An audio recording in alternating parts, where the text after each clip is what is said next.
Unfortunately, it's not always like that. So I didn't want to come to this talk. I'll be honest with you. I tried every way of getting out of it. But Hazrat Maulana Zakaria, I'll be honest with you, but Hazrat Maulana Zakaria Sahib, Allah Ta'ala bless him, his fikr and his love pulled us here. Allah Ta'ala give us all the tawfiq to value our elders and our ulama kiram. It's only when you travel, you go to other places and you find that there are not dynamic personalities in a locality and how the locality is dead. To arrange a gathering like this and to call people, it's not easy. So we should honor our ulama and honor the opportunities that Allah Ta'ala has given us. Allah Ta'ala has blessed us with Iman and Islam. That's the greatest gift. Tonight is a night where all over the world, not just in this country, but even in Muslim countries, people will be engaging in the most nefarious and disgusting, despicable acts and losing their Iman, drifting away from Allah subhanahu wa ta'ala. On a night like that, Allah Ta'ala has blessed me and you to come and to sit in His house, in His path, to listen to His talk. So Alhamdulillah, brothers. This is a great blessing. This shows that Allah Ta'ala wants to endow us more and bless us more. We have the gift of Iman, which is worth more than a trillion, sextillion Bugattis. A person becomes a king of the whole world, but he does not have Iman. The Mauli Sahib, or the youngster with a scraggly beard and the waki topi, and the dirty socks, the simpleton, that Mauli Sahib or that youngster, that practicing mu'min, Muslim, is still better than that person who's got the whole world but he does not have Iman in Islam. Rasulullah sallallahu alaihi wasallam once told the Sahaba Kiram a story. He said a woman was sitting by the roadside from the past nations and she was suckling her child, breastfeeding her child. And by a person rode by on a horse. And it was a beautiful pedigree horse. And the person's clothes were really posh, very debonair. And he looked the part, he looked rich. So every mother wants the best for her child. So the mother looked at the man, and like we do, when we see the dunya, what do we say? Oh, Ya Allah, please, make me just like him. We do that when we see somebody of dunya. Ask ourselves, when was the last time I looked at Maulana? I looked at Haji Sahib in my masjid, who is always there. He struggles to come to the masjid, but he's always there in the first saf, always performing salat. Have I ever looked at him and thought, Ya Allah, make me just like him? We haven't, which means there's something else in our hearts. Allah is not there. So the mother, she was also focused towards the dunya. So when she saw this guy, she said, she made a dua. Allahumma ja'al ibni mithlahu. Allah, make my son just like him. But Allah wanted to teach her and us a lesson. So the child stopped suckling. And the child turned around and looked at this guy. And Allah Ta'ala gave the power of speech to the child, because Allah Ta'ala, Inna Allah ala kulli shayin qadir, Allah Ta'ala can do anything. And the child looked at the guy, and the child said, Allahumma la taj'alni mithlahu. Oh Allah, please don't make me like this guy. And the mother said, what's wrong with you? First of all, you're talking, infant child. And then I'm giving you dua, I'm saying a prayer for you, and you're rejecting it. The child started feeding again. By and by, an emaciated, thin, black slave girl ran past with tattered clothes, and she was bleeding and crying and screaming, and a mob was chasing her, throwing stones at her, and they were saying, Zanaiti sarakti, you fornicated, you stole. So this crowd is chasing her and punishing her. So the mother saw this spectacle and she said, Bapre Bap, oh, I don't want my son to be like this. So she said, Allahumma la taj'al ibni mithlaha. Allah, please don't make my son like this woman, this wretched woman. And the child again stopped suckling, turned around, looked at the woman and said, Allahumma ja'alni mithlaha, Allah, please make me like her. And the mother said, Wayhak, what's wrong with you? So the child said, that first person, he looks the part, he's got the bling, he's got everything. But he is disobedient to Allah, he is a rebel against Allah subhanahu wa ta'ala. So Allah ta'ala hates him, he is far from Allah. I don't want to be like him.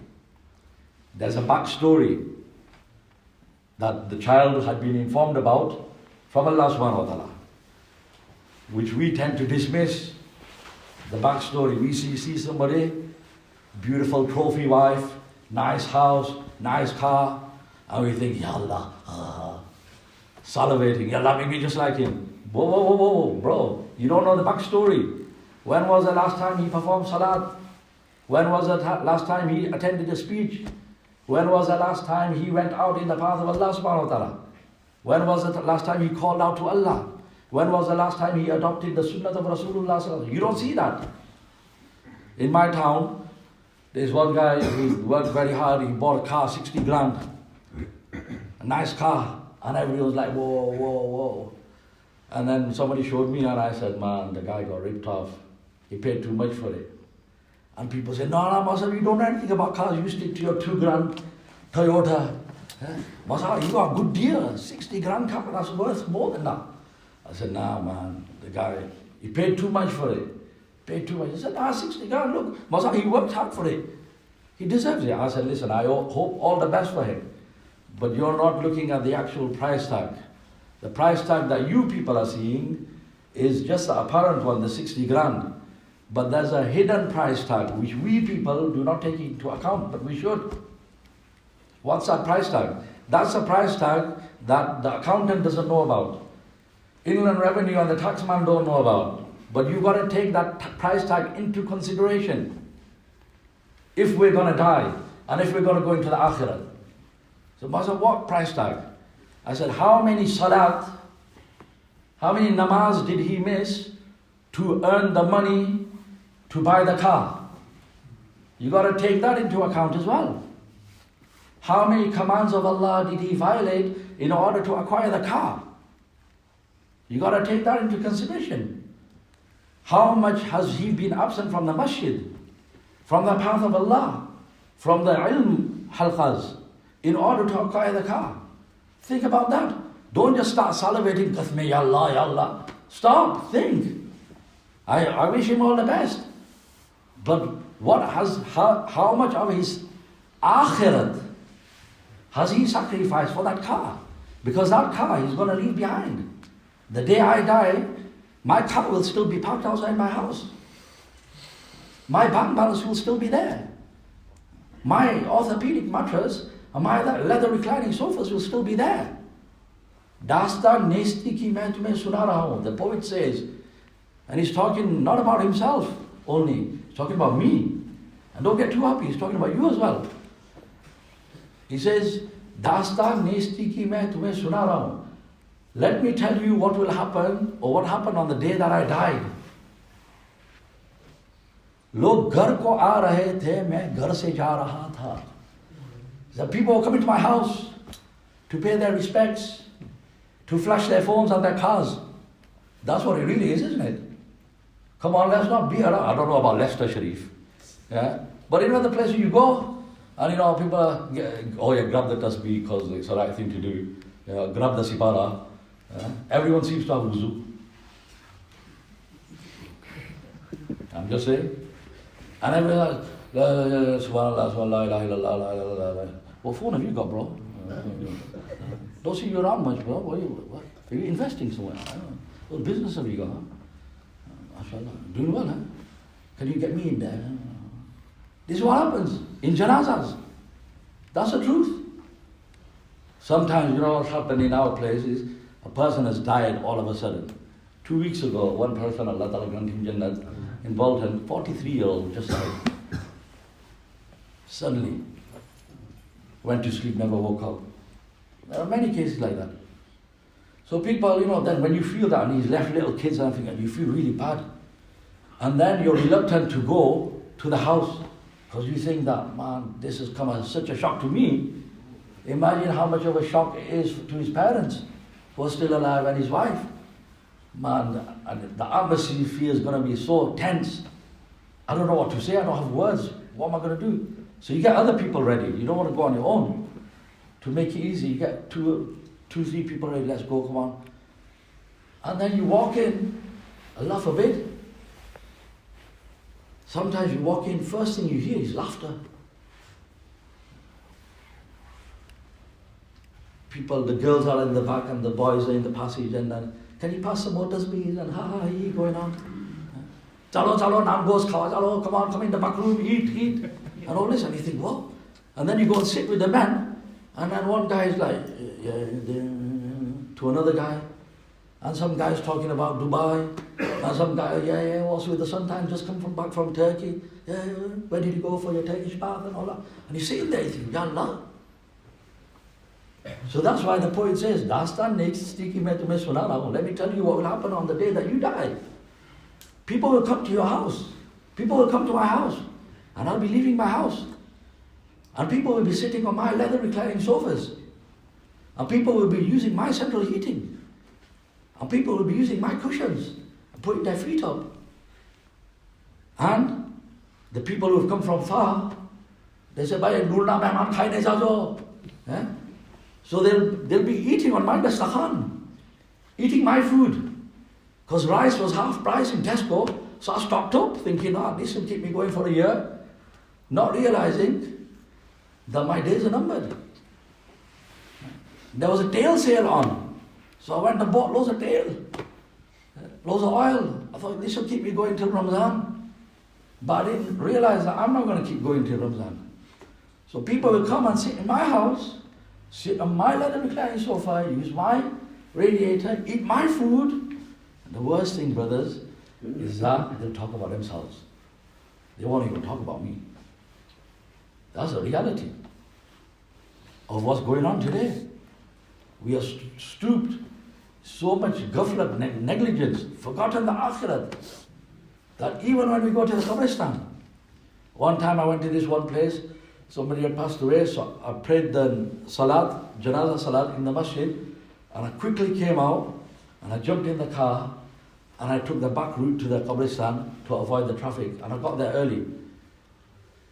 And the grave diggers had arrived there, and so I started making my way to the grave, and next thing I hear laughter in the Qabristan, ha hee.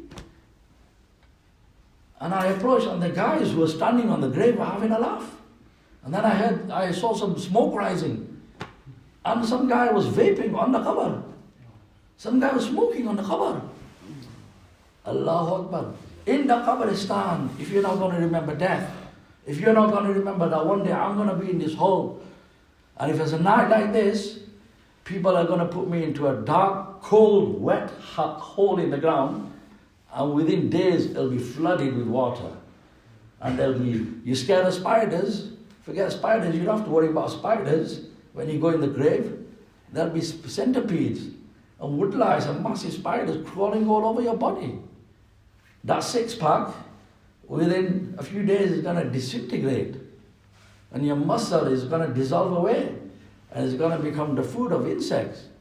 You should be worried about that. But in the Qabristan, a person laughing away, ha he.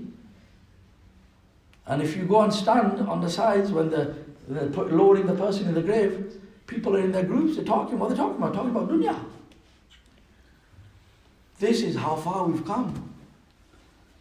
But the reality is, there's no denying death. We're all going to die. We're all going to go in the grave.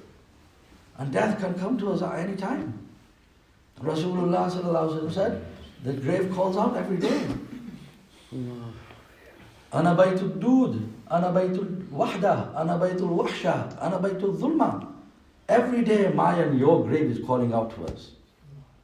Every single day, wherever my grave is calling out. Why? Have I heard it? No. How do I know? Because the most truthful Rasulullah sallallahu alaihi wasallam has informed us. And whatever he said, gufta Allah buad, garche az hulqume Abdullah buad. The words were Rasulullah sallallahu alaihi wasallam, but they were inspired by Allah. So there's no one more truthful, وَمَنْ أَصْدَقُ مِنَ اللَّهِ قِيلًا, than Allah subhanahu wa ta'ala. And in the humans, there's no one more truthful than Rasulullah sallallahu alaihi wasallam. He is informing us. Not because Allah Ta'ala has informed him only, but Rasulullah sallallahu alaihi wasallam is informing us of the grave and the afterlife, because he was also shown many of the spectacles of the hereafter. Rasulullah sallallahu alaihi wasallam says, on one occasion, Jibreel Islam and Mikael Islam took me, and I was shown certain spectacles in the barzakh. The barzakh is the place where you and I are going to go when we die and before we're resurrected, known as the barzakh. Rasulullah sallallahu alaihi wasallam says, in the barzakh I saw one person was lying down. An angel was standing over him, carrying a huge heavy boulder rock. And the angel brought it down on the person's head with such force that it completely smashed the person's head. And with such force that the boulder bounced away. And the person's head was splat. Fragments of his brain and skull splattered everywhere. And the angel went to fetch the boulder. And Rasulullah sallallahu alaihi wasallam says, by the time the angel had returned, Allah Ta'ala had restored the person's head back to normal. And the angel again brought the boulder down on his head. And the same thing happened. Rasulullah sallallahu alaihi wasallam, when he saw this spectacle, he was so traumatized by it. Can you imagine that happening? He asked the angels, who is this? Why this punishment? Eventually he was told that this is a person who did not pray his Isha Salat and went to sleep. Think about that, brothers. A person doesn't perform his Isha Salat, goes to sleep, he thinks he's had the best sleep. And the Muslim in summer who stays awake for Isha Salat, he's got to stay awake till 11 o'clock. Nah man, I've got to go work tomorrow, I'll go to sleep at 9 o'clock. What about your Isha Salat? Oh no, don't you judge me, my Allah understands. And he's got a nice long sleep. He's enjoyed the sleep, but the consequence is coming. Why? Because Rasulullah sallallahu alaihi wasallam informed us.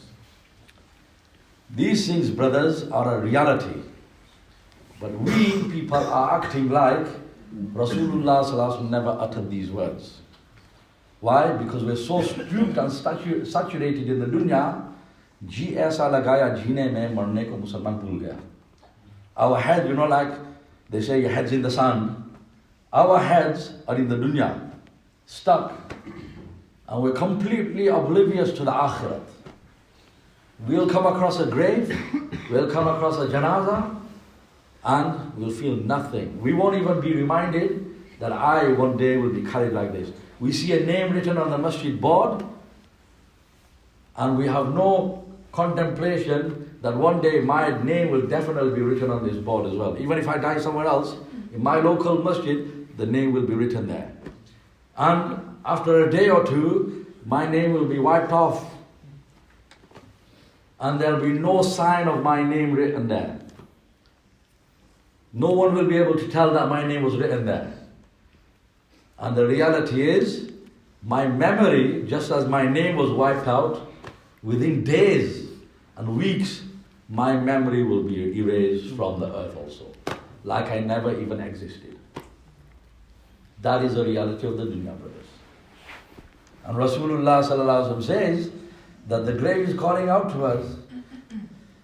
And if it's a day like this, people will come and sit in my house, leather reclining sofa, central heating cushions, and they won't even give me one cushion.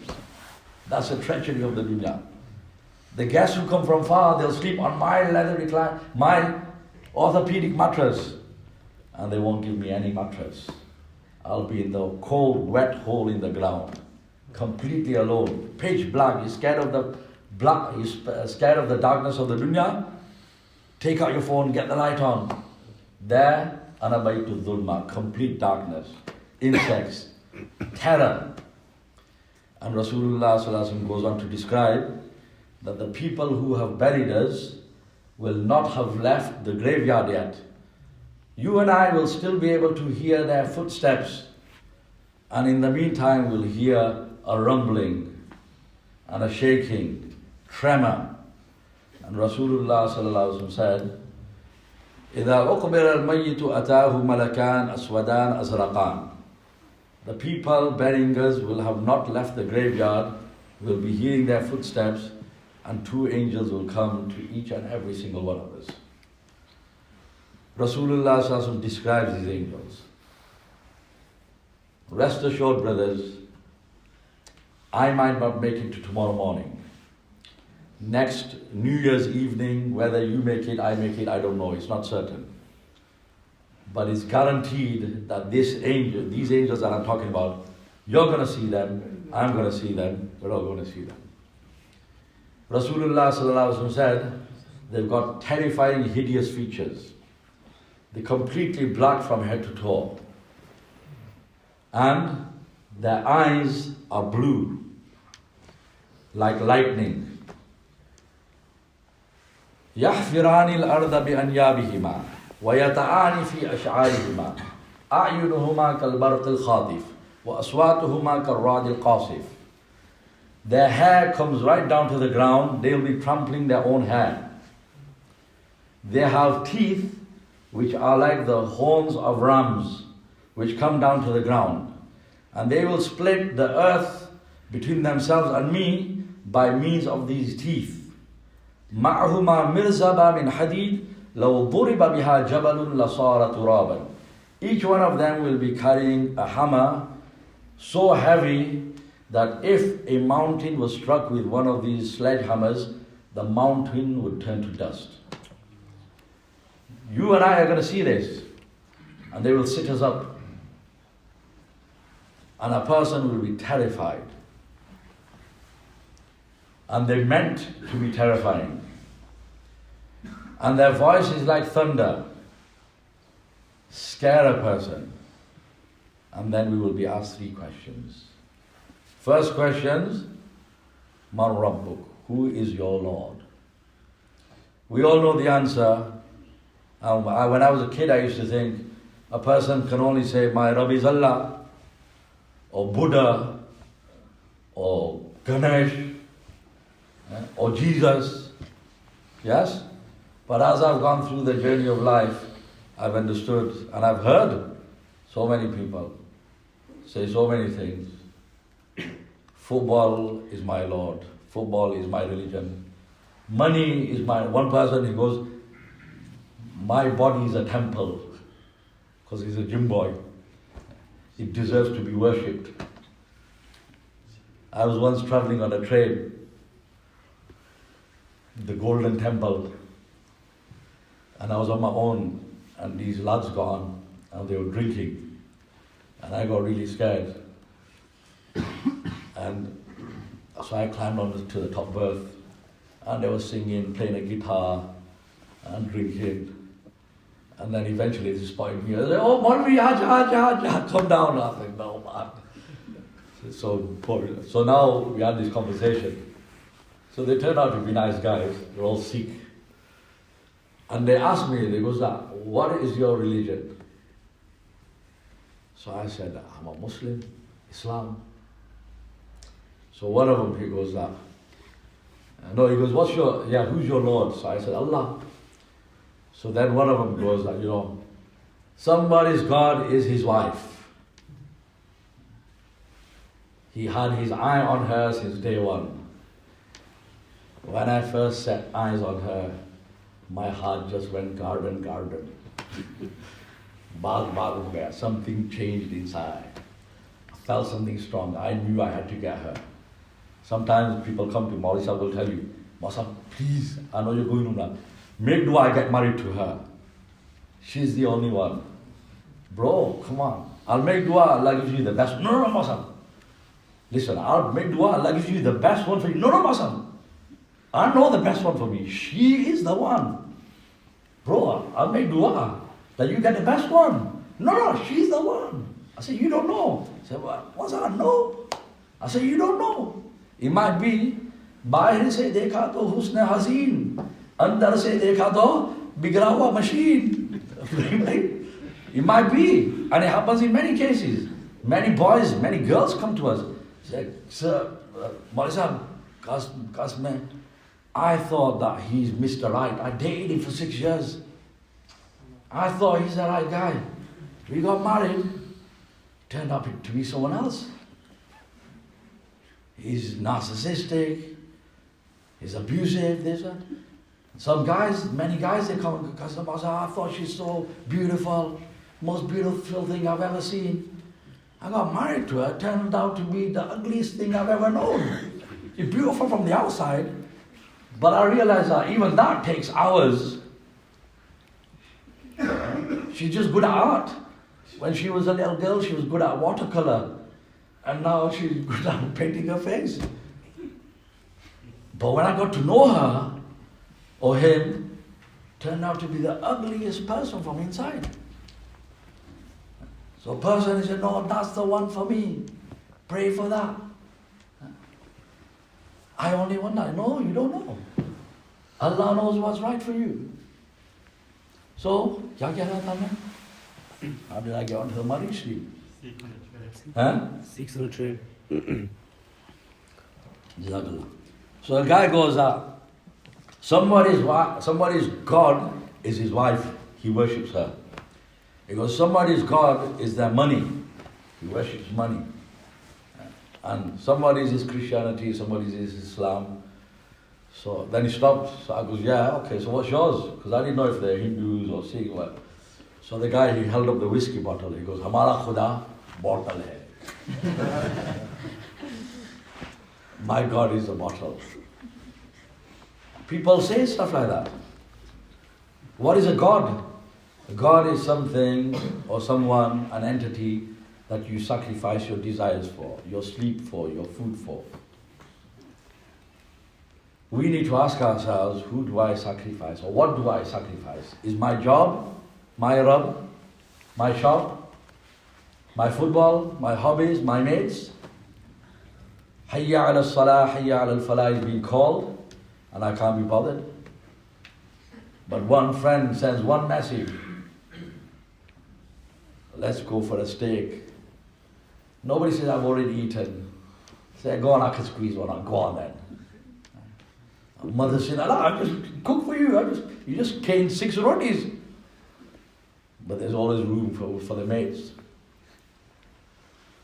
So the first question we will be asked, who is your Lord? We need to ask ourselves, brothers, what have I instilled in my heart? One elder said beautifully, you know the cash register that we have that you put your money in Urdu and in Gujarati other languages, known as Galla, Gallo. So he said, if a person does not make the effort of Iman whilst he's in this world, and he's just crazy, cash is king, crazy for the dunya, chasing dunya, and working all hours, crazy hours, till silly o'clock, trying to make money, and when his cash register is brimming with notes, that makes him happy. And when it's empty, that makes him sad.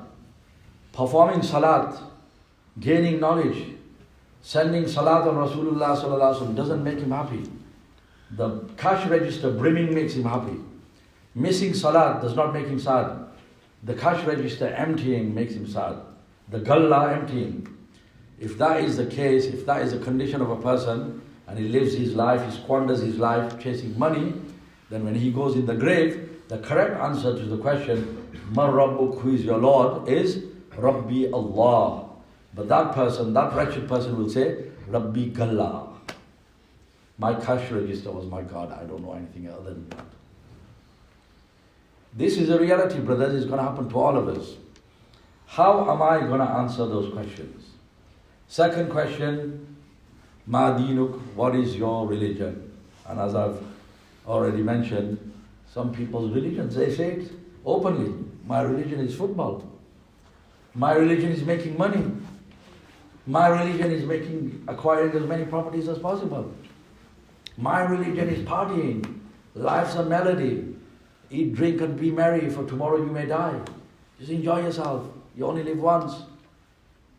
And if you look at the slogans of the dunya, if you ponder upon them, that's all the world is about now. I'm loving it.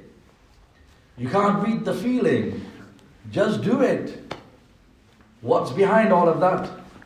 It's all pleasure seeking. Live for now. Just do it. What does that mean? It doesn't matter if she becomes pregnant.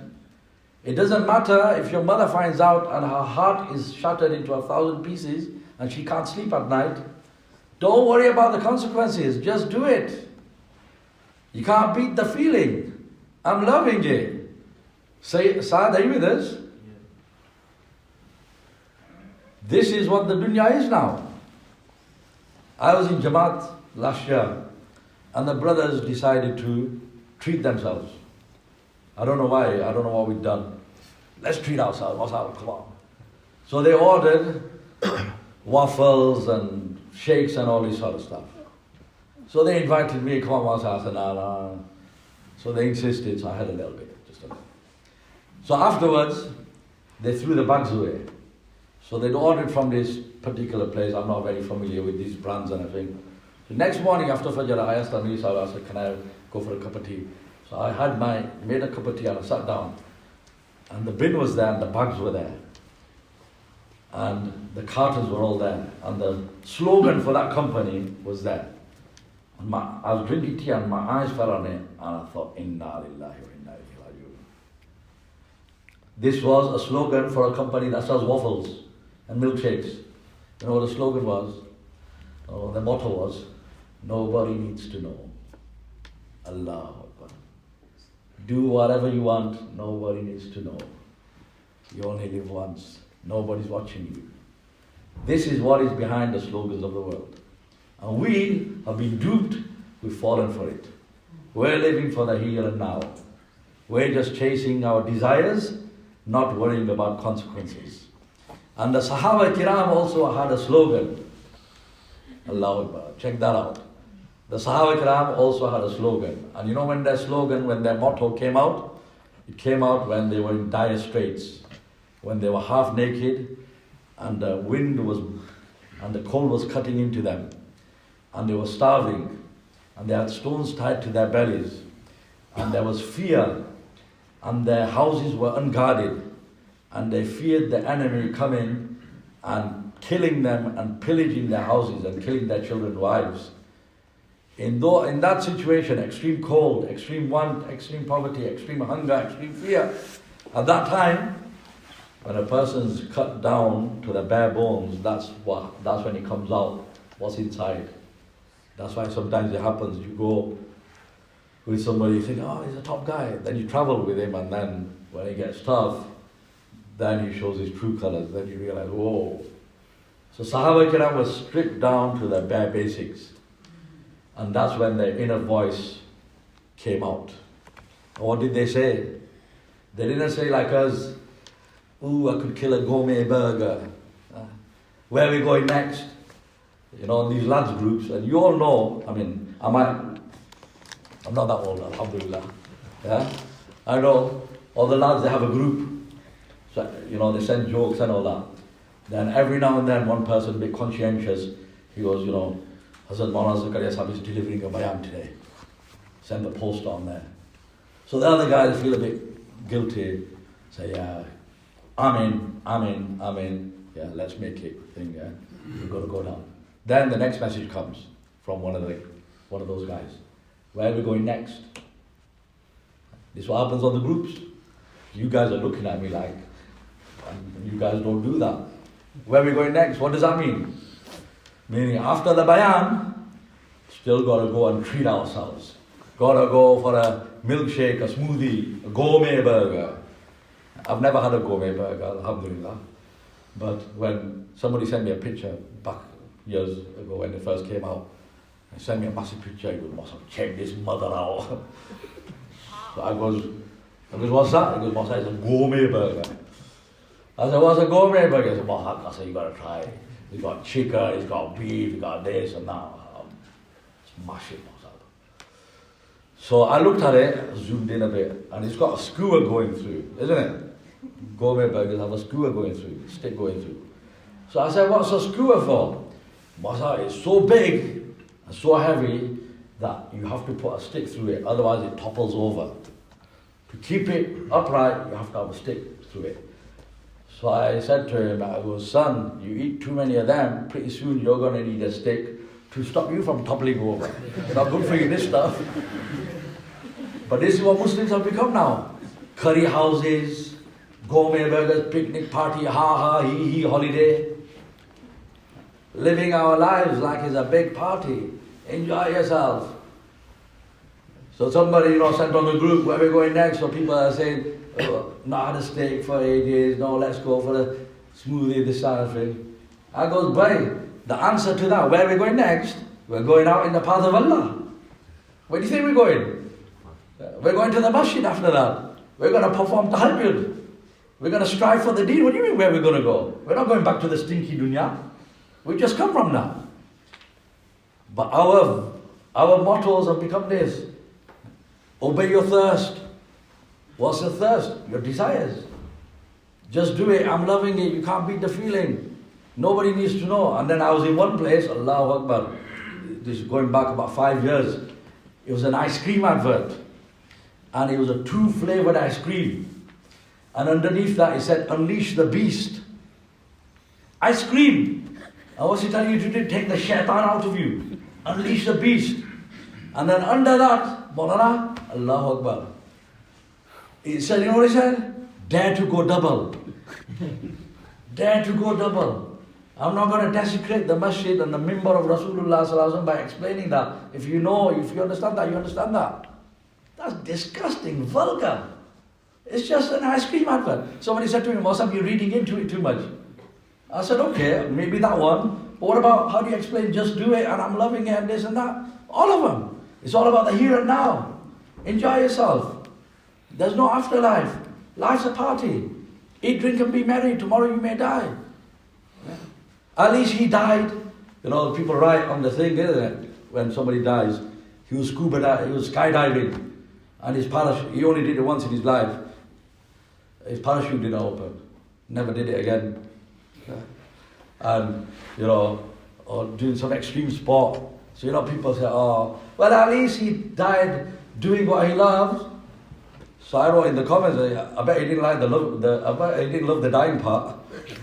Ya Allah, how can you say that? At least he died doing what he loved. What? What about the accountability of the hereafter? The fact that we're all going to stand in front of Allah. The fact that we're all going to face these two angels. And if a person cannot answer satisfactorily, Rasulullah sallallahu alaihi wasallam said, if he has not made an effort to bring Allah into his heart, and in his heart he's got gourmet burgers, and holidays, and holiday resorts, and Bugattis, and cars, and bling, and money, then he'll say, la adri, I don't know. And then they ask him, what's your religion? But he didn't devote himself to his religion. He was an ambassador of the deen of Allah. It didn't hurt him, the fact that he lived in a Muslim area. And from Monday to Friday, whenever he walked the streets to go for Fajr Salat, Allah gave him the tawfiq. And he would walk all these houses, every single house, a Muslim house, and he would find the lights on in the morning. Why? Because they're going to work. But come Saturday, all the lights are off, and nobody's performing Fajr Salat. And it didn't pain him. Are you not the follower of Rasulullah sallallahu alaihi wasallam? Is that not supposed to pain you? Rasulullah sallallahu alaihi wasallam saw the funeral procession of a Jew, and he started crying. And the Sahaba Kiram said, Ya Rasulullah sallallahu alaihi wasallam, he was a Muslim, he wasn't one of yours. He wasn't your companion. Why are you crying? He said, I know he's not one of my companions. Alaysa binafs, was he not a human being? And he's gone without iman. What's going to happen to him in the akhirat? Is he not going to face Munkar Nakir? Is he not going to have to stand in front of Allah and give an account for the life for this life? Is he not going to have to pass over the bridge of Sirat? Is he not going to burn in the hellfire forever and ever? And are we not supposed to feel the same pain when we see our brethren, our own brothers and sisters, family members, and our mates doing the wrong things? And it doesn't hurt us, we're happy. Alhamdulillah, I pray, I'm not like him. I perform my salah. Alhamdulillah. What about the ummah? What about all of these mankind who are going towards the hellfire? We had come to save them. But we're so busy in our gourmet burgers and weddings and curry houses and outings and holidays. We don't have time for our own akhirat. Extending and decorating our houses. And then giving Maulana Sahib a guided tour. What, you're going to give me a guided tour of your 3-bedroom house? Have some shame, Besharam. No, Maulana Sahib, come on, I'll show you. Maulana Sahib, you see this? This is Scandinavian time, Maulana Sahib. It's not BNQ stuff, proper stuff there. Maulana Sahib, you see these lights? Went to one guy's house in a posh area. And before he moved in, it was a beautiful bungalow. Yeah? Long lawn at the front, back. An old English couple lived there. My man bought it. First thing he did, tarmacked it over. Yeah? And then he renovated it and took me in. He's got a jeweler in the living room. Silver one, with a step, massive one. One of those swings. Maulana, check it out, what do you think? Yeah. Oh, there's no accounting for taste. One guy, he put lights in his skirting board all the way around. He said, Maulana, you know these, they flash and they change colour. Shall turn them on, please don't. Now bought my shades with me. That's what we're into. Dunya, dunya, dunya. Ghar ko to jannat bana liya. Jannat ne ghar nahi banaya. You made your house into Jannat, but you've not made a house for yourself in Jannat. What about the Akhirat? And Rasulullah sallallahu alaihi wasallam said, if a person cannot answer satisfactorily to these 3 questions. Third question, shown Rasulullah sallallahu alaihi wasallam and asked, who is this person? But a person who did not live the life of Rasulullah sallallahu alaihi wasallam will not be able to recognize. And he will say, la adri, I don't know. So the angels will use those hammers on that person. Allah Ta'ala save us all. And one strike will send him flying 70 feet into the ground. And he will feel more pain than all the accumulated pain that exists in the world at any one time. Somebody right now in the world is breaking a leg, breaking an arm, having a child, getting burnt alive. All of that pain rolling into one. More than that is the pain of one strike. Allah Ta'ala save us all. And yet we live our lives as if Rasulullah didn't even mention these things. Ask ourselves. I ask myself, you ask yourself. When was the last time I thought about my qabr, about akhirat, about Jannat, Jahannam? If a person is striving in the path of Allah, going in tabligh, going in Jamaat, then he's doing it. Or he's going to ilm majlis, gaining knowledge, or he's in madrasa. But if a person is not doing that, even though he's performing salat, but he's not sitting in the ta'aleem, and not performing the ta'aleem in the home, then weeks or months or years have gone by when the person has not even thought about qabr and akhirat. When in fact we were supposed to think about these things all the time. And because we'd be thinking about them, we're supposed to be preparing for them all the time. But because we're not thinking, in English we say out of sight, out of mind.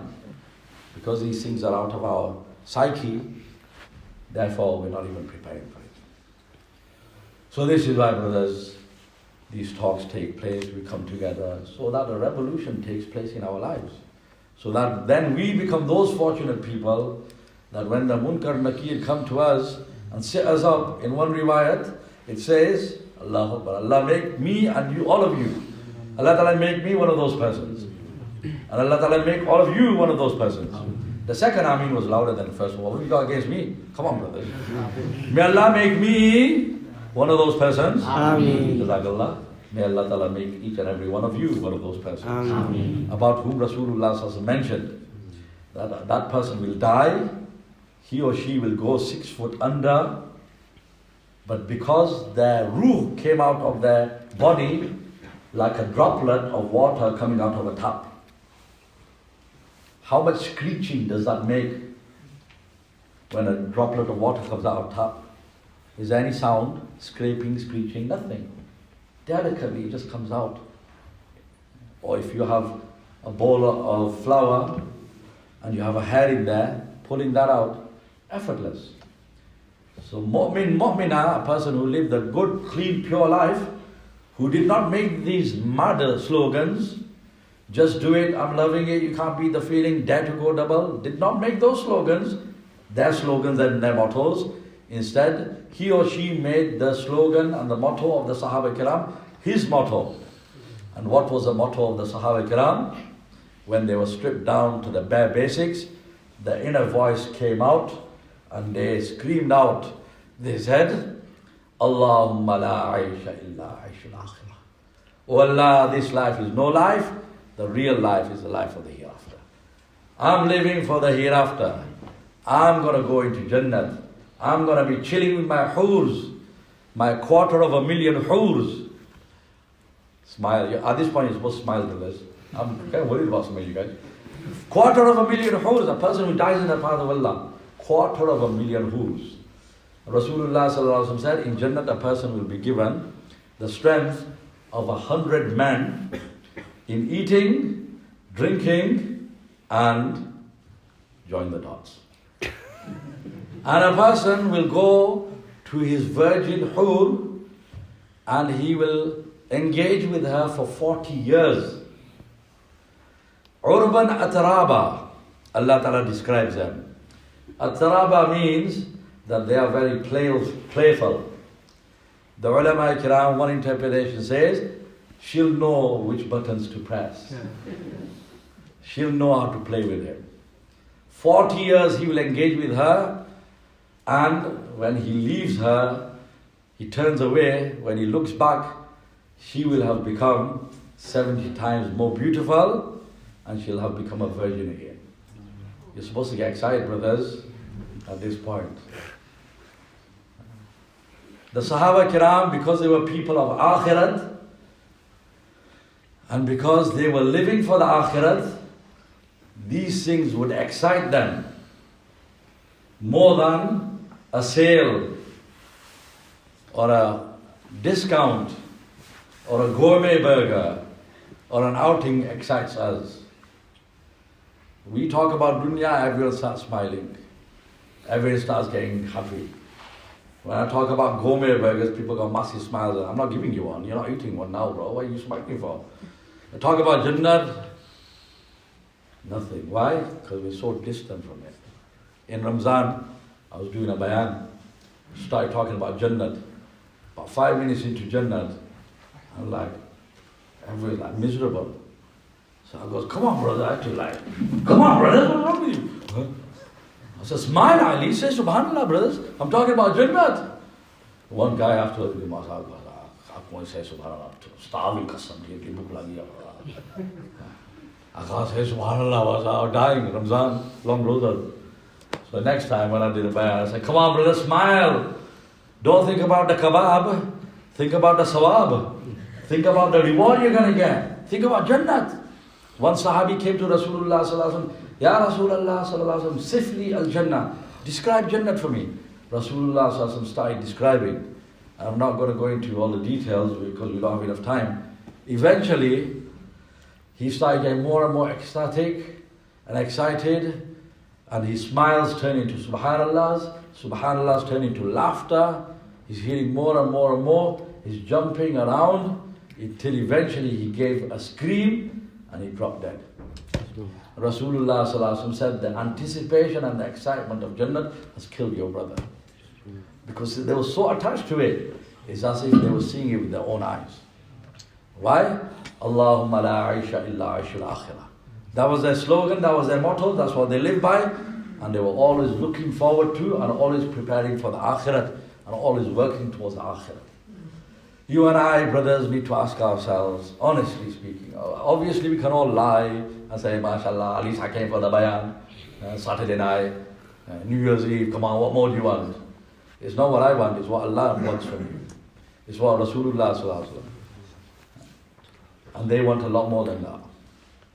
We'll judge by our standards. My friend is a druggie, at least I pray my namaz, alhamdulillah, Allah shukar. Yeah, it is Allah shukar, but you're nowhere near where you're supposed to be. You need to be doing a lot more.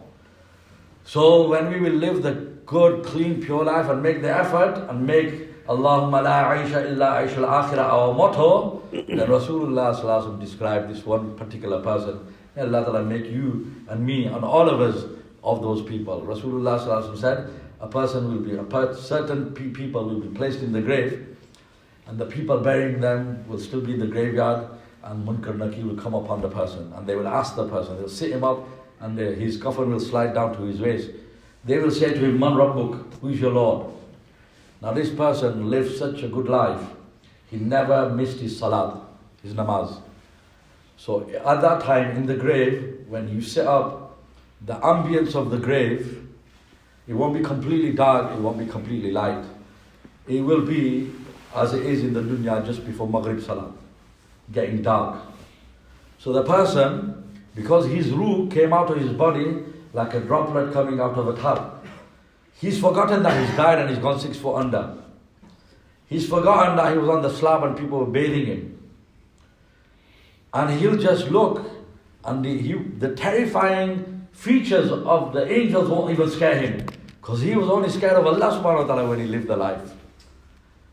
And so he will say to them, he'll just look around and say, hang on, whoa, forget your questions. I've not prayed my Asr namaz. And the sun's about to go down. Let me perform my Asr salat. Allahu Akbar. Then I'll answer your questions. The angels will turn to each other and say, there you go, we've got our answers. A person who's died, been bathed, shrouded, gone 6 foot under, been in the hospital freezer for half a day. After that, he's still not forgotten his salat. What more can we ask this person? So the angels will leave that person and say, go back to sleep. You've died now, there's no salat for you. He said, have I died? He said, yeah, there's no salat for you. فَفْرِشُوهُ مِنَ الْجَنَّةِ. The announcement will be made. Bring down for this person the bedding of Jannah. Not the orthopedic mattress, memory foam of the dunya. The mattress of Jannah. وَالْبِسُوهُ مِنَ الْجَنَّةِ. Take away his coffin, his keti, bosky, white cloth. Take that away. Bring down for him or her the clothing, the jilbab, or the abaya of Jannah. وَافْتَحُوا لَهُ بَابًا إِلَى الْجَنَّةِ. Open the doors and windows of Jannah for this person. The angels will not use those hammers on that person as they did for the sinner and for the non-believer. Instead, brother, put your phone away. Brother, don't do that, please. You're going to stop my flow. No. I know what people say. One person said to me, I'm inviting somebody for your bayan. I said, Jazakallah for the compliment. It was a bit late for that. Gush was before Isha. One brother was sitting right in front of me. He was on his phone. I said, Qadira, you got cheek. Right in front of me. You're brave, aren't you? No, I'm taking notes from your bayan. I said, Jazakallah. I said, have you not heard of pen and paper, mate? You're on the phone. Guy sitting at the back might think, man, that guy's texting his bird. Why can't I text mine? Inna lillah. So don't do that. Anyway, so where were we? We were just getting clad in the clothing of Jannah. And the angels will, instead of using the hammer on that person, for the mu'minah, for me and you, inshallah, they will use those hammers on the walls of the grave, and the grave will expand to as far as we can see, and 70 or 77 windows of Jannah will be opened up. First of all, a window of Jahannam will be opened, and we'll be told, look up, and we'll look at it and we'll see the torches and the 70 feet long serpents and the scorpions the size of donkeys and mules, and the beating of the angels and the scorching heat of Jahannam. And we get terrified, and the angels say, don't worry. This is where you're not going. You've been saved from this. You've done the right thing. You had one chance and you used it properly. Say goodbye to this. You're never going there. And then the windows of Jannah will be opened up, and then they'll say, look here. We'll look, and they say, this is where you're going. This is your crib. This is your extended house. This is your mansion. At that time, if death were possible, the person would die. His heart would burst. He will say, let me go. Say, no, not now. Go back to sleep. Then the person will say, he's forgotten, he's died. He said, let me go back to my family. Let me go back to Leicester. Let me tell them that I made it. I'm successful. I got my grades. I did it. The angel said, oh, go to sleep. Inshallah, one day you'll meet them. Pray for them that they do the right thing. You're going to be united with them. Go to sleep. And the person who go to sleep, the best and sweetest and deepest sleep we'll ever have. And no one but Allah will wake us up on the day of judgment, even if that's 10,000 years after. Nothing to disturb us. وَفِي ذَلِكَ فَلْيَتَنَافَسِ الْمُتَنَافِسُونَ. These are things that we're supposed to be aspiring for, brothers. And so for that we need to make an effort. But because, brothers, the environment is such and we've drifted so far, many Muslims, they say, Maulana, what are you talking about? I'm going to end with this now because my voice is failing me now. And you guys are thinking, man, this guy doesn't shut up. Come on, man. And Maulana Zakaria is thinking, man, made a mistake. Don't invite this guy again. What the heck? He's a micaholic.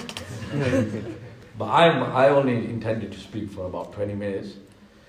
But I always say it's not the speaker that speaks. It's the hunger of the brothers that makes the speaker speak.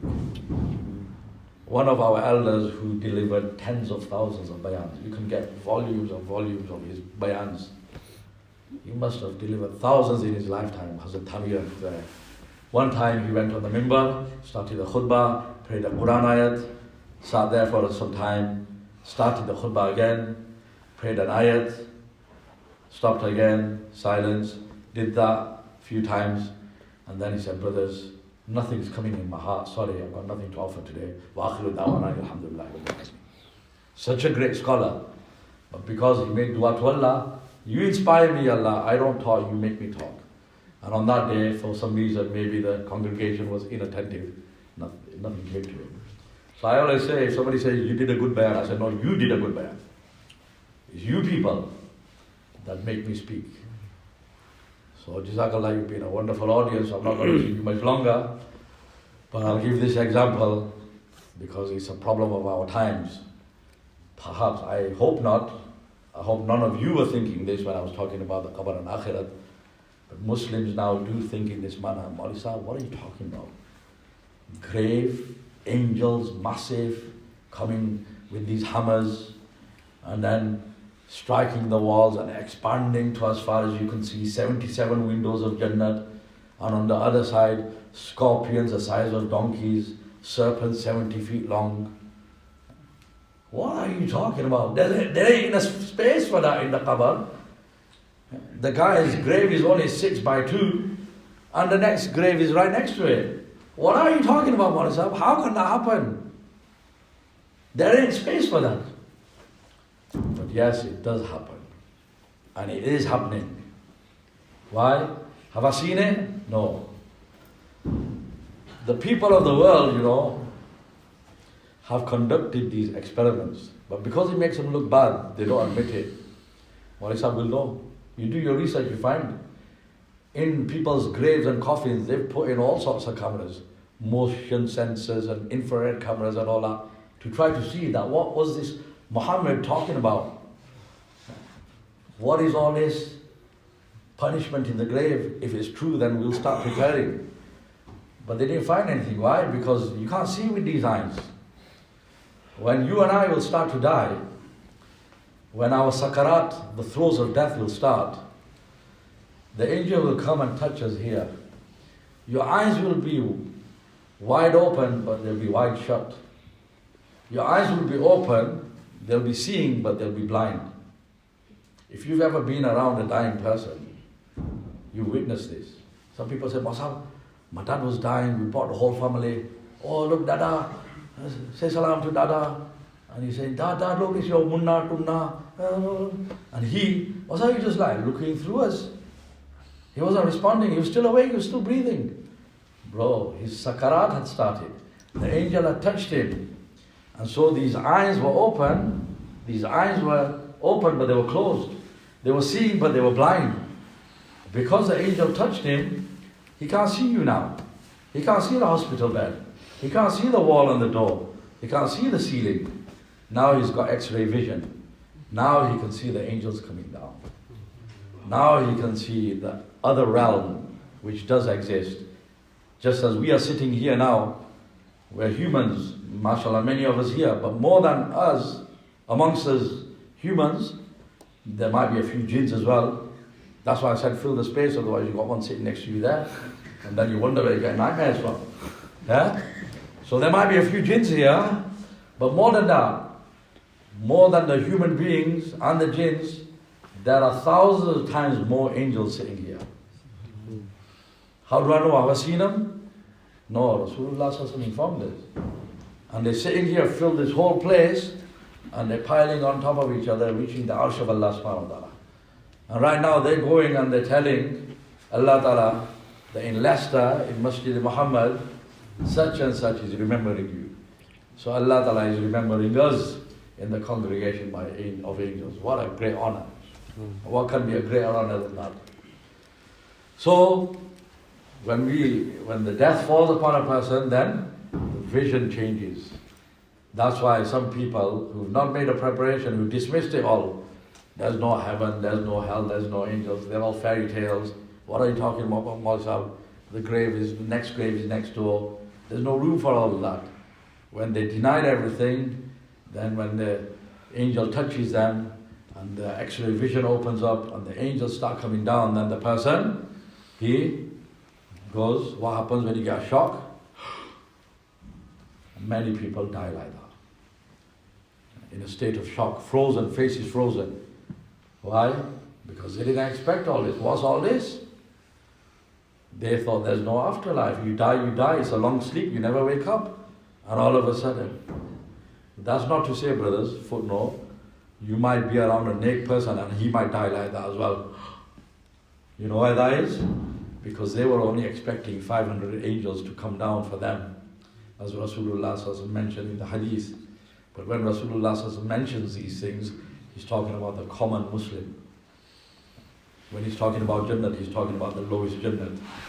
But there have been incidents where Rasulullah and the four Khulafai Rashideen and the Sahaba Kiram and 70,000 angels have come down to collect the ruh of a person. That's why the person gets shocked. The Jannat is shown to the person. In one hadith, in fact, in quite a few hadiths, is mentioned a person who gets in the habit of reciting Salat on Nabi Durood Sharif 1,000 times every day. Allah grant me tawfiq, and all of you brothers tawfiq also. The second one was still louder. Well, you come on, bro. And one hadith is even easier. A person who recites 1,000 durood, salat on Nabi sallallahu alaihi wasallam every Friday, not every day. So ideally we should do it every day. If not, we should aim to do it on a Friday. And Durood Sharif is very easy, short one, sallallahu alaihi wasallam, sallallahu alaihi wasallam. In the riwayat, in the narrations is mentioned, a person who's in the habit of doing that, then he or she will not die except that they will see their palace in Jannat whilst they are still alive in this world. Just at the last moments, boom, opens up. The family is crying, don't go, and he's saying, forget that, I'm off, see you later. Who's dancing, calling him, but his daughter and his wife saying, don't go, and he said, nah man, I'm out of here. Allah grant me and all of us that kind of death. But there's other deaths also, brothers, which we have to save ourselves from. One doctor in a Muslim country, he tells his story. He said, I was once in my house and the God Squad came round, and the Jamaat brothers. And they came and knocked on my door, and my pager had just sounded. So I had to attend a patient. So I was rushing out. Just as I opened the door, they were about to knock. Assalamu alaikum, brother, we've come from the masjid, we're meeting the brothers. So I said, well, listen, I'm a doctor, I'm a surgeon, I'm the biggest doctor in the hospital, chief surgeon. I've got to attend to this. Sorry, ain't no time.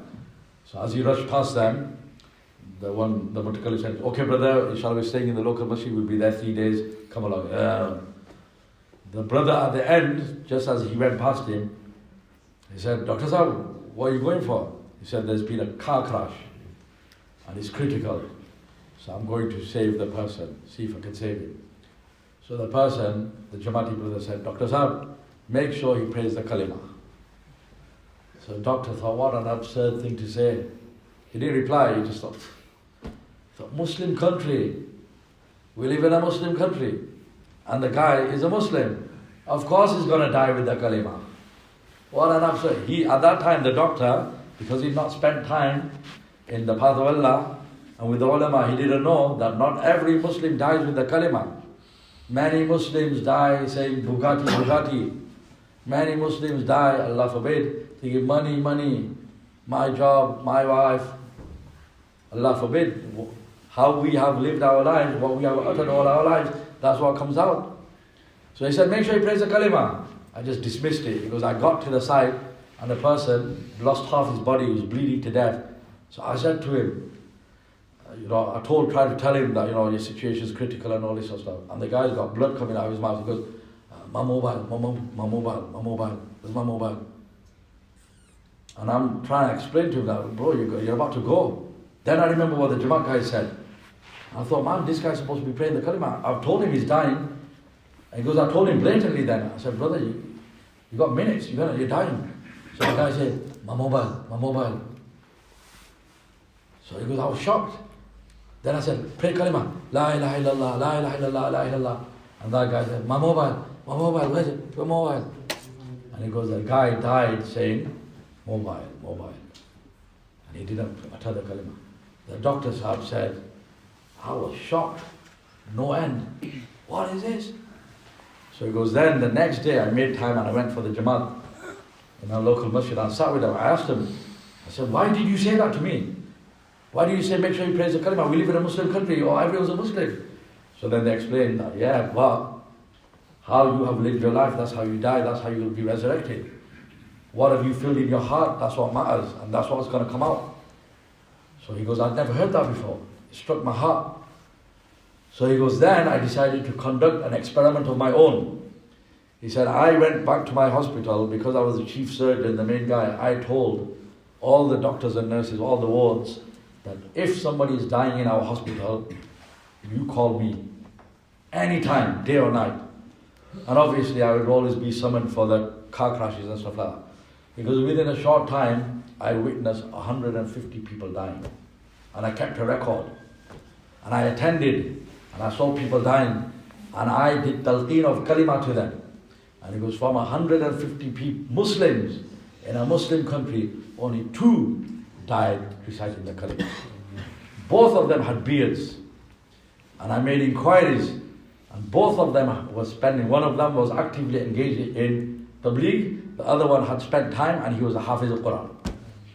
Other than that, and he goes, that struck my heart because I left my practice and I thought, I was worried about myself, what am I going to utter? And I went to the elders and I said, anytime, any country, anywhere you want to send me, I give my whole life to the deen of Allah, to tabligh, send me. And he cut back from the dunya and he started making, and then he wrote a book. I've got the book in which he details all of this. So brothers, this is reality. How am I going to die? How am I going to fare in the akhirah? Whether I understand it or not, it's a reality. The next grave might be next door. The grave might be very small. There's not room for scorpions and angels and all that, but it's all going to happen. It's all happening right now. I always say, a graveyard should be a dog's paradise, isn't it? What does a dog love to do? Dig up bones. So common sense says a graveyard should be a dog's paradise, isn't it? Endless supply of bones. And yet you go to Leicester Sharif Qabristan or Bolton Qabristan, any Qabristan, and there'll be a massive sign, no pets allowed, no dogs allowed, pets must be on the lead. Why? Because people that take their pets into the Qabristan, more often than not, they find that the animal goes completely berserk. One English person was saying, I always took my dog for a walk, Then there was some road works going on, so I had to walk on the other side of the road, which was next to the graveyard. I don't know what happened to my dog. He just went completely chasing its own tail and jumping around, barking and howling, and I don't know what happened to it. And then I got past the graveyard. He was okay after a bit. What happened? Rasulullah sallallahu alaihi wasallam said, when the angels strike that person, يَسْمَعُهَا مَنْ يَلِيهِ غَيْرَ الثَّقَلَانِ, everyone hears the crashing of that hammer on that person, and the screaming of that person is heard in the east and the west. All the creation of Allah except the ins and insects, except the jinn, they hear it. And wildlife programs, you must have seen animals just grazing all of a sudden. There's no leopard or anything around, they just go. Why? You see, on our houses sometimes, pigeons sitting there, no car door has been slammed or anything, all of a sudden, what happened? They heard the screams from the grave, beyond the grave, because it's a reality. So Maulana Umar Sahib, final example, he gave an example of those people who think that how is it possible for all these things to exist under the ground. It's not actually under the ground. You might put your cameras and all that there, you won't find it there. It's in a different realm. It's in the barzakh. Maulana gave this example, and I heard from Maulana, he said that there was a boy who heard this example from me, and he went and he told this example to his aunt or somebody who was a Christian nun. And upon hearing this example, she accepted Islam. So it's a beautiful example. I want you to hear it, listen to it, ponder upon it, and go home and share it with our mothers and sisters and our children also. Sit them down tomorrow or tonight and tell them the example. Puts everything into perspective. Maulana used to say the example is that there was a lake, and in the lake there were fish. So one day a fisherman went fishing, he got his tackle out, he's got a live juicy worm, and he put it onto the hook, and then he cast the line. So the line, if you know anything about fishing, then the line is very thin, can't be seen very easily. And the hook is hidden now. And so the worm, because it's still alive and it's just had a massive harpoon go through his body, so he's in extreme pain, so he's wriggling around in the lake. And the person, and he takes out his newspaper and he sits back, waiting for a catch. So a small fish in the lake, he sees the fish, he sees a worm, juicy worm. And he thinks, oh, my takeaway's arrived. I didn't order this one, but hey, nice and juicy steaks. So he starts darting towards the worm. So another fish, which is old and wise, he intercepts. He says, Beta, whoa, where are you going? He goes, I'm going for that. Stake out. So the big fish goes, don't you dare go near. Don't even touch it with a barge pole. What are you talking about? So the big fish says, what do you see in there? In that I see a feast. I see the satiation of my hunger. I see enjoyment and pleasure. I see my salvation in there. The elder fish says, yeah, but it's all an illusion. You can see it, but it's not really there. Behind it is something else. The backstory. What backstory? Like that hadith I mentioned, the child, I don't know if I finish it. The child, what did he say? I don't want to be like that guy. Why? Because the backstory is that he's ugly. He's the enemy of Allah. He's got the money, he's got the bling, but he disobeys Allah. Allah hates him. And the slave girl, people have falsely accused her of fornicating and stealing. She's not done that. She's a waliya, she's a friend of Allah.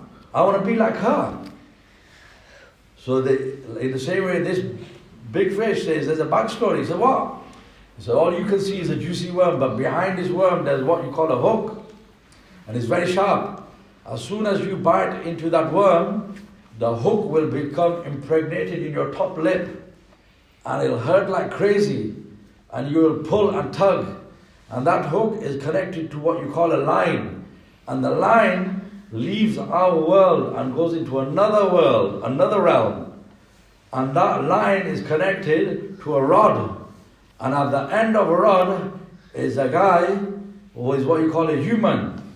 And this human is thousands of times bigger than you. And he's got this body. And in that body he's got these two arms, like tentacles. And at the end of them he's got these five fingers. And when you bite into that, it'll come into your mouth, you will tug, and when you pull in extreme pain, he will know he's got a catch. And so he'll reel you in. And then he'll grab you with his 10 fingers, and he'll pull you, and he'll throw you into what you call a box. And then he'll load you up, along with all his tackle, into what you call a car. And then this world that he will take you into is infinite time, million times bigger than the world we're in. And in that world, he'll take you home. And there you have what you call a slab. And he'll throw you down on the slab. And then he'll get what you call a knife. And he'll sharpen it. And then he'll get you, and then he'll skin you. Take your skin off you. You'll be in pain if you're still alive. And then he'll go cut. He'll chop you into pieces. And then he'll get what you call a karai, a wok. And then he'll put in there what you call oil. And then he'll light what you call fire underneath it.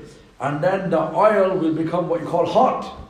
And then when the oil starts spitting and going chun, then he'll get your pieces and he'll roll them in masala, in peri masala, because he's an Asian fisherman, extra spicy masala. And then he'll throw you into the oil and you'll start spitting and sizzling.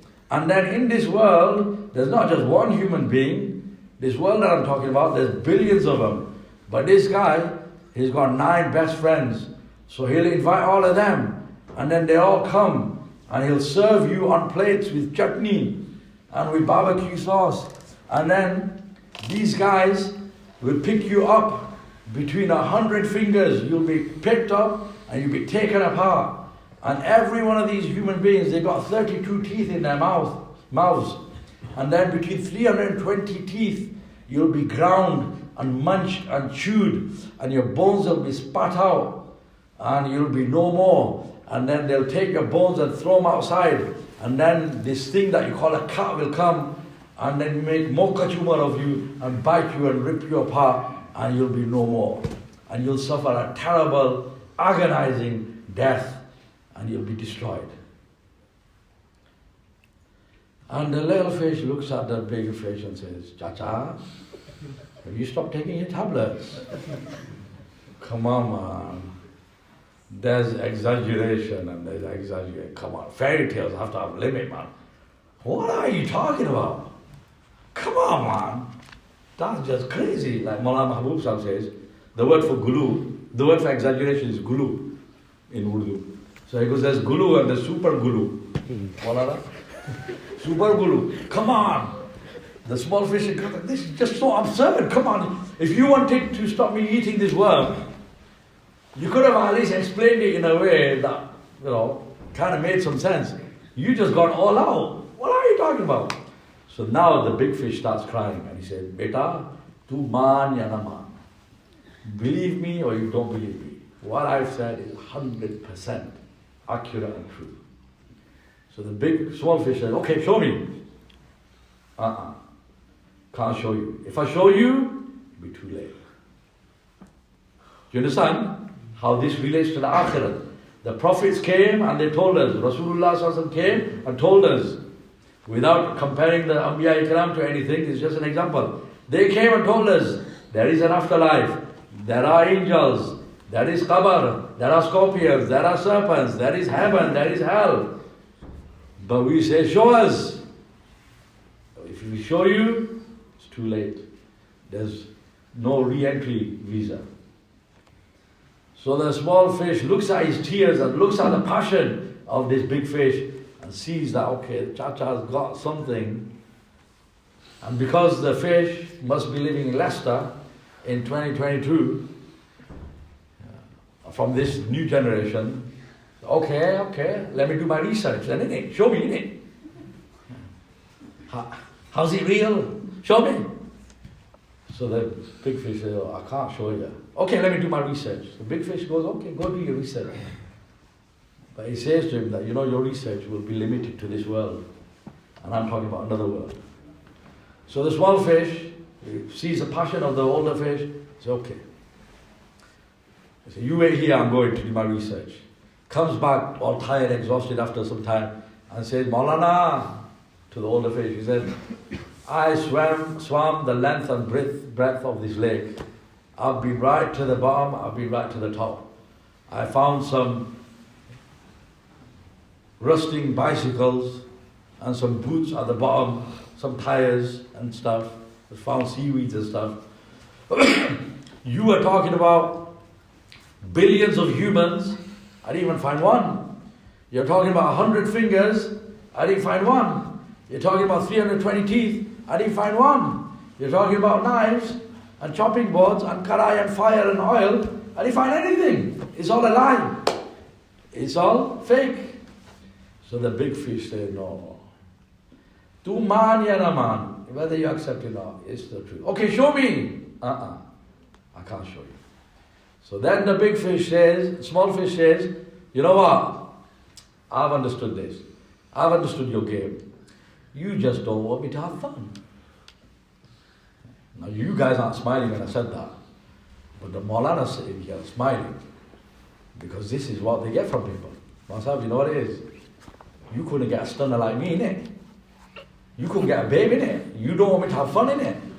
And your appa, there's a reason why she does parna, innit? No, that isn't, bro. Alhamdulillah, Allah Ta'ala has blessed the ulama more than you will ever know. And more than you will ever be blessed if you don't adopt the deen. This is what people say. Masab, you passed it. You've not got pulling power in it. You ain't got it. That's why you don't want me to have fun. This is what the people said to the prophets. You just don't want us to enjoy. Life's a melody. Let us enjoy. So the small fish says the same thing. I'm too fast for you. I can get to the world before you. That's why you don't want me to enjoy it. I've seen your house, Maulana Sahib, 2 up, 2 down. Just because I've got a house with a long lawn, I always say, if you get a house with a long lawn, chances are you have to get a wrong lawn. See what I did there, Maulana Sahib? Still got it, yeah? Listen, that's not to say you go to somebody's house and he's got a long lawn, it's astaghfirullah, you got a mortgage. Many people, alhamdulillah, they worked all their lives, they saved up. They had money in the bank account, money in the mattress, under the mattress account, sold a few wingas back home, and they bought a house, alhamdulillah. But a person comes fresh out of university or never been to university and he's bought a massive thing. Dal mein kuch khala hai bhai. Something going on, wagwan. Yeah? Something haram, bro. So the small fish says this. So then the big fish cries again. Says, no, beta, that's not the reason. Please accept what I'm saying. I beg you. I don't want you to meet that fate. But the small fish said, forget you, Maulvi talk, dry bayans, that's all you guys ever talk about. Jannat, Jahannam, Qabr, Akhirat. Come on, man, chillax, man. And the small fish goes. And he goes with a smile on his face. When he bites into it, he's got a smile on his face. But the smile is frozen forever then. As soon as he bites, it feels the pain, feels the hook, sees the line, sees the rod, sees the human beings, the fingers, the tearing, the box, the drive home, the slab, the knives, the masala, the oil, the frying, the humans, the fingers, the biting, the chewing, the spitting out, the cuts, sees it all. But then it's too late. Jaisi karni, waisi bharni, na mane to karke dekh. और जन्नत भी है दोज़ख भी है ना माने तो मर के देख. As you sow, so shall you reap. As you do in this world, that's what you're going to get in this world and in the akhirat. You sell drugs to somebody's kids and think, Mazhab, it's raining money here, it's all good. Bro, Allah am blind. How dare you destroy the lives of other people's children? One day, you'll have children also. And Allah is not blind. You left mothers crying when they discovered their kids The Hafiz of Quran became a crackhead. The mother cried and she made dua. Oh Allah, whoever led my son down this path, let him never see any joy. That curse came from the depths of her heart. In the middle of the night, every night. And you think you're going to make it? Doing haram, selling haram, destroying communities, destroying lives. Mali Sahib is raining money here. It's an illusion. It's only for a short time. As you sow, so shall you reap. If you don't believe, then do it for yourself and find out for yourself in this life. And there is a heaven, there is a hell. If you don't believe, when you die, you'll see it all for yourself. Abu Jahl, Abu Lahab, Utbah, Shayba, Fir'aun, Qarun, Haman, Shaddad, they all denied. But now they are the best of believers. They believe fully. But it's too late for them. Rasulullah sallallahu alaihi wasallam went to the dead body of Abu Jahl and co. and said, I have found the promises of Allah to be true as I expected. Have you people also found the promises of Allah, O Abu Jahl, to be true? But they could not answer. And the Sahaba Kiram said, Ya Rasulullah sallallahu alaihi wasallam, can they hear you? They said, Wallah, they hear me now better than they could hear me when they were alive. And they are seeing now the promises of which I promised and I warned them from Allah. They are seeing it now firsthand and experiencing it, but it's too late for them now. So respected brothers and elders, one day it will be too late for all of us because we're all going to die. Let us not be those people who go from this world crying, begging, gasping for air, saying, no, please don't, I'll be a good boy now. Let us be those people who, when our time comes, we go gladly and willingly with a smile on our face. The Persian poet says that when you came into this world, everyone was laughing, everyone was happy, everyone was giving out laddus and mithais or cigars, everyone was celebrating, and the nurses were happy, your mom, your aunties, everyone was happy, your granddad was chuffed. Everyone was rejoicing and you were crying. O Muslim, live such a beautiful life that when you leave this world, everyone, even your non-Muslim neighbors, your colleagues, even your enemies are crying. Even the pets inside your house are mourning. Everyone, the whole world is crying and you are rejoicing because you know you're going home to Jannah. Why? Because you made the motto of your life, Allahumma la aisha illa aishul akhirah. And here comes the akhirah now for eternal bliss. Allah Ta'ala grant me and all of us a tawfiq. You've been a fantastic audience, brothers. Allah Ta'ala bless you all, bless your families, and accept you all and accept me for the service of His deen forever and ever. And Allah Ta'ala bless our Maulana for giving me the opportunity. And sincere apologies for taking so much of your time. And tomorrow, inshallah, we'll be heading back to Bolton, so we request, inshallah, you pray for us again. And Maulana, don't invite me again. Jazakumullah. Allahumma salli wa sallim wa barik ala sayyidina wa Maulana Muhammad wa ala alihi wa sahbihi ajma'in. Ya Rabbi laka alhamdu kama yanbaghi li jalali wajhika wa 'azimi sultanik. Allahumma la nuhsi thanan 'alayk anta kama athnayta ala nafsik.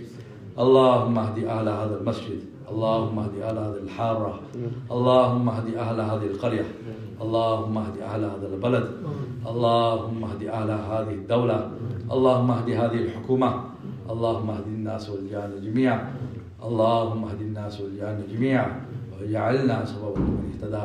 اللهم أحيي الدين كله في العالم كله إلى يوم القيامة واستعملنا لهذا. اللهم استعملنا ولا تستبدلنا. اللهم ارزقنا شهادة في سبيلك واجعل موتنا ببلد رسولك. اللهم ثبتنا على الإيمان وأمتنا على الإيمان واحشرنا يوم القيامة مع المتقين مع الإيمان. اللهم اشف مرضانا واشف مرضى المسلمين واغفر موتانا وموتى المسلمين. ربنا آتنا في الدنيا حسنة وفي الآخرة حسنة وقنا عذاب النار. ربنا تقبل منا إنك أنت السميع العليم وتب علينا إنك أنت التواب الرحيم. آمين آمين آمين برحمتك يا أرحم الراحمين والحمد لله. جزاك